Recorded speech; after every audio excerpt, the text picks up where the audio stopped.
She sat quietly in the crowd, a teenager with anxious eyes and a heart full of shame, not because of anything she did, but because of who sat beside her. Her white classmates whispered, laughed, and pointed, all because her stepfather was black. At every school event, it was the same: awkward silence, forced smiles, and cold shoulders. But on this day, everything changed. When her stepfather's name was called, the entire auditorium froze. Who was he, and why would his truth silence an entire room? Watch until the end to uncover what they never expected. Wait a second. If you enjoy this story, please support us by clicking the like button. We'd also love to know. Comment below and tell us which city you're watching from. If you'd like to see, Emily was a bright 14-year-old, quiet, curious, and always blending into the background at her mostly white suburban middle school. Her mom had recently remarried, and while Emily adored her new stepfather Marcus, not everyone shared her feelings. He was kind, patient, and a decorated veteran.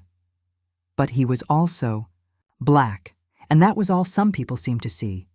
At school events, Emily noticed the stares, the subtle scoffs, the way parents avoided sitting near them in the bleachers. It started as whispers behind her back, then turned into jokes, cruel ones, about her real dad and why someone like Marcus didn't belong. Emily tried to ignore it, brushing it off as teenage immaturity. But a growing tension followed her everywhere, bubbling under the surface, waiting for a moment to erupt. That moment came at the school's annual assembly, an event she once looked forward to. This time, everything would be different. The morning of the assembly, Emily felt it before she even walked through the school doors. The looks were sharper, the laughter more pointed. Someone had spread an edited photo of her and Marcus on social media, captioned with slurs and mocking hashtags. Her phone buzzed nonstop with cruel messages. "He's not your dad," one said. "Should have stayed with his kind," read another. She wanted to disappear. In the auditorium, students filled the seats, buzzing with excitement for the annual Community Heroes ceremony. But Emily sat stiffly, knowing the whispers were about her. She didn't know her stepfather had been nominated. Her mom kept it a surprise. As the principal listed names of honored guests, Emily tried to block out the snickering behind her. "Bet her hero cleans toilets," someone muttered. Then came the name Marcus Williams. A hush fell, heads turned, eyes widened. Emily froze. Marcus walked to the stage in his pressed military uniform, medals gleaming, posture proud. A slideshow lit up behind him, photos of war zones, children he'd rescued, lives he'd risked his own to save. The audience went still, but Emily's heart pounded, not with pride but with fear. What if this was just another moment for them to twist, another target? And then it happened. A teacher stood up, trembling, and whispered to the principal. The mic cut off.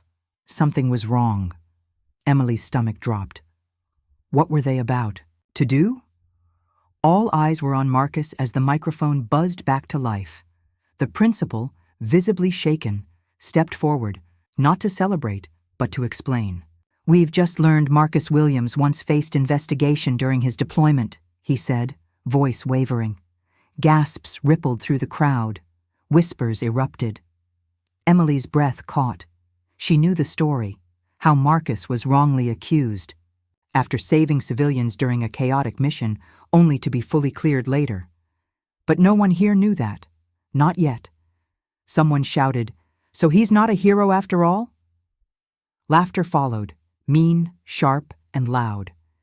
Emily's face burned. Her stepfather stood there, silent, dignified, but alone under that spotlight. That's when she stood up.